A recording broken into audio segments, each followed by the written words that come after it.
अस्सलाम वालेकुम। आज का जो लेक्चर है वो CSS के बेसिक इंट्रोडक्शन के हवाले से होगा और ये ख़ास तौर पे जो स्कूल गोइंग स्टूडेंट्स हैं, स्पेशली 9th और 10th क्लास के स्टूडेंट्स, उनके लिए है ताकि उनको पता लगे कि CSS एग्ज़ाम है क्या।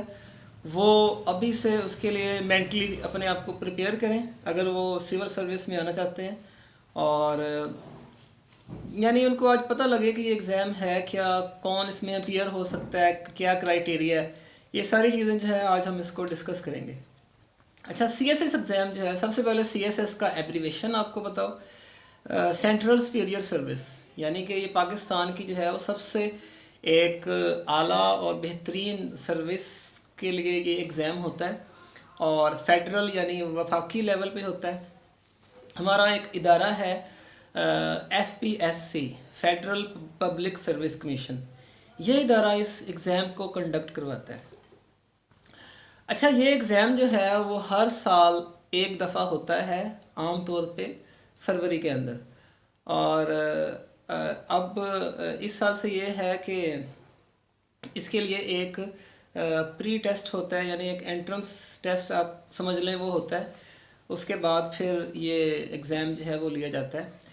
तो ये जो एग्ज़ाम है सेंट्रल सुपीरियर सर्विस एग्ज़ाम, ये आम तौर पे पाकिस्तान के जो 12 बड़े ग्रुप्स हैं इसके, जिनको हम प्रोफेशनल ग्रुप्स कहते हैं, जिनके अंदर पाकिस्तान रेलवे है और पुलिस है, एडमिनिस्ट्रेटिव सर्विस है, ठीक है, ऑडिट एंड अकाउंट्स है। इस तरह के 12 शोबे हैं जिनके अंदर 17 ग्रेड के ऑफिसर की जॉब होती है।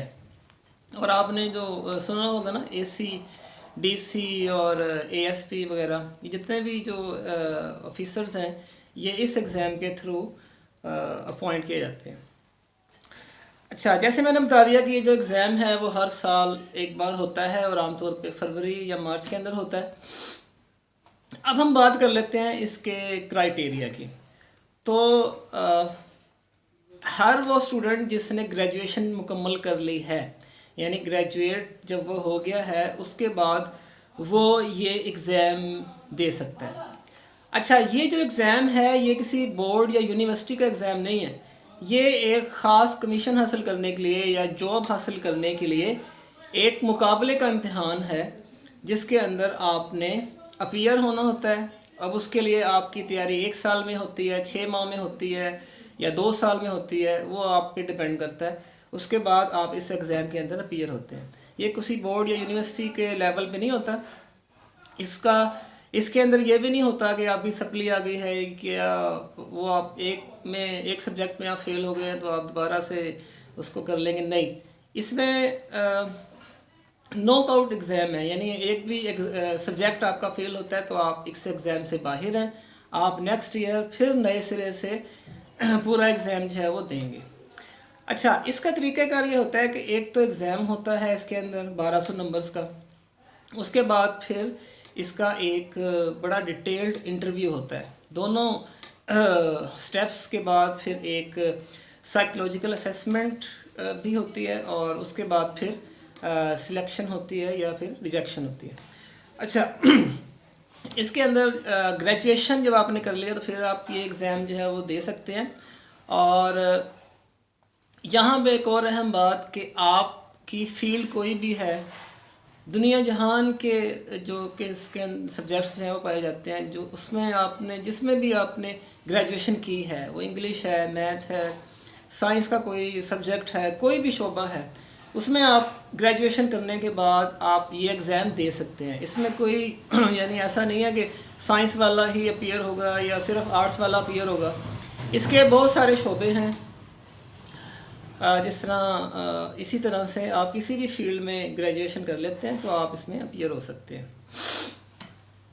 अच्छा, इसके अलावा मैंने 12 ग्रुप्स की बात कर दी, 12 इसके ग्रुप्स होते हैं सॉरी।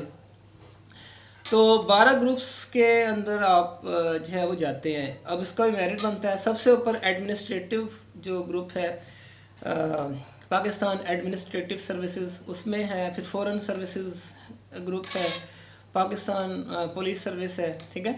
तो इस तरह से बहुत सारे इसके ग्रुप्स हैं, सॉरी टोटल 12 ग्रुप्स हैं जिसके अंदर आप जा सकते हैं। अच्छा, ये एग्ज़ाम जो है, अब मैं सब्जेक्ट्स की तरफ आता हूँ। सब्जेक्ट्स की डिटेल्स के बारे में मैं एक अलग लेक्चर बनाऊंगा, क्योंकि अभी जो है ना ये काफ़ी लंबा हो जाएगा ये वीडियो। तो इसके टोटल जो कंपलसरी सब्जेक्ट्स हैं वो 6 हैं। उसमें इंग्लिश ऐसे है, इंग्लिश कंपोजिशन है, और देन फिर इस्लामिक स्टडीज़ हैं, पाकिस्तान अफेयर्स हैं, फिर करंट अफेयर्स हैं, और जनरल साइंस जो है, और एनालिटिक्स, जनरल एबिलिटी, ये इसके अंदर हैं। 6 सब्जेक्ट्स इसके कंपलसरी हैं ये, ठीक है। और उसके अलावा फिर कुछ ऑप्शनल सब्जेक्ट्स होते हैं। ऑप्शनल सब्जेक्ट्स में से आपने एक 200 मार्क्स का सब्जेक्ट सेलेक्ट करना होता है, और बाकी 100 मार्क्स के जो हैं वो आपने सेलेक्ट करने होते हैं, और ये टोटल आपके 1200 नंबर का ये रिटन एग्ज़ाम होता है, ठीक है। 600 नंबर्स जो है वो कंपलसरी सब्जेक्ट्स के हैं, और बाकी 600 नंबर्स के ऑप्शनल सब्जेक्ट्स हैं। अब ऑप्शनल सब्जेक्ट्स जो हैं उनके ऊपर, जो ऑप्शनल सब्जेक्ट्स हैं उनके ऊपर मैं एक अलग से वीडियो बनाऊंगा। वो उनमें उस वीडियो में मैं तमाम सब्जेक्ट्स का जो है वो इंट्रोडक्शन करवाऊंगा, और उसके ग्रुप्स होते हैं, ठीक है, और हर ग्रुप में से एक एक सब्जेक्ट लेना होता है। एक से ज़्यादा सब्जेक्ट हम नहीं ले सकते, उसके लिए मैं अलग वीडियो बनाऊंगा। अच्छा, तो ये 6 कंपलसरी सब्जेक्ट्स हैं। उसके अलावा ऑप्शनल सब्जेक्ट्स मैंने बता दिए, वो आपने सेलेक्ट करने होते हैं। टोटल आपके 1200 मार्क्स जो है वो बनते हैं। ये इसका आपका रिटन जो है वो एग्ज़ाम होता है। अच्छा, अब इसके अंदर जब आपकी सिलेक्शन होती है तो आप 17 स्केल की आपको जॉब मिलती है, और एज असिस्टेंट कमिश्नर या ASP, ठीक है, या दूसरे जो बाकी ग्रुप्स हैं उसके अंदर आप 17 स्केल के ऑफिसर जो है के तौर पे आप काम करते हैं। और अच्छा, अब हम ज़रा बात कर लेते हैं कि इसके लिए जो है क्राइटेरिया तो हमने पढ़ लिया कि ग्रेजुएशन होनी चाहिए। अब इसके अंदर और क्या चीज़ें ज़रूरी हैं।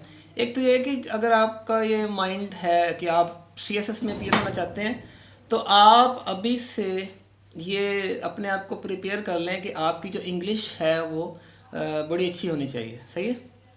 यानी कोई इंग्लिश जो है उसके ऊपर आपको अबूर हासिल हो।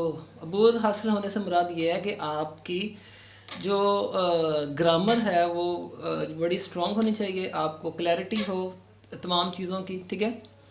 और इससे भी अहम बात, आपकी इंग्लिश राइटिंग स्किल्स वो बड़ी अच्छी होनी चाहिए। इसलिए मैं कह रहा हूँ कि आप अभी से लिखा करें, यानी कोई पैराग्राफ लिखें, ऐसे लिखें, ठीक है। छोटे से एक पैराग्राफ से स्टार्ट कर लें, और फिर आप इस तरह आपकी जो लिखने की जो है एक स्टेमिना जो है वो पहले डेवलप होगा, और इसको फिर आस्ता आस्ता इन्हेंस होता जाएगा। तो रीडिंग और राइटिंग स्किल्स आपकी बड़ी अच्छी होनी चाहिए, और इंग्लिश की जो ग्रामर है, कंपोजिशन है, ये आपकी स्ट्रॉन्ग हो।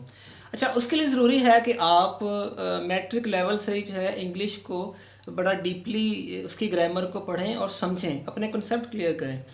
और उसके अलावा फिर राइटिंग स्किल्स पे आप काम करें, ठीक है। और रीडिंग, क्योंकि CSS एग्ज़ाम जो है इसकी लिमिटेशंस नहीं है। इसका कोर्स बहुत लेंथी होता है, आपको बहुत बहुत बहुत ज़्यादा पढ़ना होता है। तो बुक्स, आर्टिकल्स, ये पढ़ने की जो आदत है वो अभी से आप डेवलप करें। बुक रीडिंग वैसे भी एक बड़ी अच्छी जो है वो एक हैबिट है, आपको इससे बड़ा सीखने को मिलता है, और आपको इससे जो है बड़ा सुकून भी मिलेगा। रीडिंग जो है वो बड़ी एक अच्छी हैबिट है। तो इन चीज़ों पे आप अभी से काम स्टार्ट कर दें। सेकंड ये है कि जो ये एग्ज़ाम है ये बिल्कुल भी रट्टा बेस्ड नहीं है, इसमें रट्टा सिस्टम नहीं चलता। इसके अंदर आपने क्रिटिकल थिंकिंग जो है अपने अंदर डेवलप करनी है। आप जो भी पढ़ रहे हैं अपने सोसाइटी के अंदर आप जब चीज़ों को ऑब्ज़र्व करते हैं, आपने क्रिटिकली ऑब्ज़र्व करना है। अच्छा, आपने क्रिटिकली चीज़ों को ऑब्ज़र्व करना है और जब आप जो भी कुछ पढ़ते हैं बुक में या आर्टिकल में या आप गूगल के ऊपर कुछ सर्च कर रहे हैं आर्टिकल वहाँ से पढ़ते हैं तो आपको पता होना चाहिए कि इसमें लिखने वाले ने क्या बात की है, उसका आप समरी कर सकें, खुलासा कर सकें, आप उसको एंड पे एनालाइज कर सकें कि क्या मैंने पढ़ा है, किस बारे में बात हो रही थी, उसके क्या कॉन्सिक्वेंसेस थे उसमें उसकी आप रिकमेंडेशंस भी कर सकें, उसका आप सॉल्यूशन फाइंड आउट करें एंड पे, ठीक है। तो कंक्लूजन निकालना आपको आए, ठीक है। आपने एक आर्टिकल पढ़ा, उसको आप कंक्लूड कर सकें, ठीक है। ये अपने अंदर हैबिट जो है डेवलप करें। तो ये बुनियादी चीज़ें हैं CSS एग्ज़ाम के अंदर अपीयर होने के लिए, ठीक है। तो क्रिटिकल थिंकिंग और एनालिटिकल स्किल्स ये बड़े इंपॉर्टेंट हैं इस एग्ज़ाम को देने के लिए। और एंड पे मैं फिर बता दूं कि ये कोई बोर्ड, यूनिवर्सिटी या किसी क्लास को पास करने का एग्ज़ाम नहीं है, ये रट्टा बेस्ड एग्ज़ाम नहीं है, ये एक मुकाबले का यानी कम्पेटिटिव एग्ज़ाम है। इसके अंदर आपने 17 स्केल की जॉब हासिल करनी है और ये पाकिस्तान की सबसे आला जो है वो जॉब है, सबसे बड़ी और आला किस्म का की जो है ये जॉब है। और इसके लिए आपने जो है वो रीडिंग और राइटिंग स्किल्स जो है अपनी जो है वो बेहतरीन बनानी है। आपकी इंग्लिश ग्रामर जो है वो बेहतरीन होनी चाहिए, क्योंकि ये सारा का सारा एग्ज़ाम जो है सिवाय इस्लामिक स्टडीज़ के इंग्लिश में है। इस्लामिक स्टडीज़ आप के पास ऑप्शन होता है कि आप उर्दू में भी अटैम्प्ट कर सकते हैं या इंग्लिश में, दोनों लैंग्वेजेस का ऑप्शन होता है, लेकिन बाकी तमाम सब्जेक्ट्स जो हैं आपने इंग्लिश में अटैम्प्ट करने हैं। इसीलिए अभी से मेरी गुजारिश है कि आप इंग्लिश पे काम करें और ख़ास तौर पे इंग्लिश ऐसे और इंग्लिश कंपोजिशन जो है ये इसके ऊपर बड़ा ज़्यादा काम करने की ज़रूरत है, क्योंकि ज़्यादातर इसी में सप्लीज आती हैं और ये नॉकआउट एग्ज़ाम है। आप एक भी सब्जेक्ट में आप फेल होते हैं तो आप जो है वो मुकाबले से बाहर हो जाएंगे, ठीक है। तो रिटन एग्ज़ाम पास करने के लिए तमाम सब्जेक्ट्स में पास होना ज़रूरी है और उसके लिए ज़रूरी है कि आप जो है आपकी इंग्लिश जो है वो सबसे पहले वो उसकी अंडरस्टैंडिंग अच्छी हो। देन फिर पाकिस्तान अफेयर्स हैं, करंट अफेयर्स हैं, इसके लिए आपने क्या करना है, आपने न्यूज़पेपर्स पढ़ने हैं, आपने न्यूज़ के बारे में जानना है, उसके साथ डेली बेसिस पे टच में रहना है। आप पाकिस्तान स्टडीज़ भी आपकी अच्छी होनी चाहिए और पूरी दुनिया में क्या हो रहा है, पॉलिटिकल सिनेरियो, इकोनॉमिक सिनेरियो, ठीक है, और टेररिज्म, जितने भी मामलात हैं इन सब के ऊपर आपने स्टडी करनी है, इनके ऊपर बुक्स पढ़नी हैं। आप इंटरनेट से भी मवाद ले सकते हैं, आप आर्टिकल्स पढ़ सकते हैं, सही है। तो ये आपने इस पे पर काम करना है। अच्छा, जो ऑप्शनल सब्जेक्ट्स हैं वो कैसे सिलेक्ट किए जाते हैं और उसमें स्कोरिंग ट्रेंड क्या होता है, आपकी चॉइस कहाँ पे आएगी, ठीक है। इस आम तौर पे स्टूडेंट्स इस हवाले से जब CSS एस्पायरेंट्स जो हैं जब ऑप्शनल सब्जेक्ट सिलेक्ट करने होते हैं तो वहाँ बड़े कंफ्यूज होते हैं। तो उसके ऊपर मैं अलग से एक डिटेल्ड लेक्चर जो है वो बनाऊंगा और उसमें मैं सारा आपको बताऊंगा कि ऑप्शनल सब्जेक्ट्स क्या हैं, उनको सिलेक्ट कैसे करना है और किसका स्कोप है, क्या क्या उसका स्कोरिंग ट्रेंड है, सारा कुछ जो है उसमें मैं आपको बताऊंगा और उसका क्या बैकग्राउंड होता है, सारा कुछ मैं आपको इंशाल्लाह उसमें उसमें आगाह करूँगा। अच्छा, अगर कोई चीज़ मैं मिस कर गया हूँ और या आपके जहन में कोई भी ऐसा सवाल है इस एग्ज़ाम के हवाले से तो आप ज़रूर मुझसे कमेंट सेक्शन में पूछ सकते हैं, मैं इंशाल्लाह ज़रूर गाइड करूँगा। Thank you.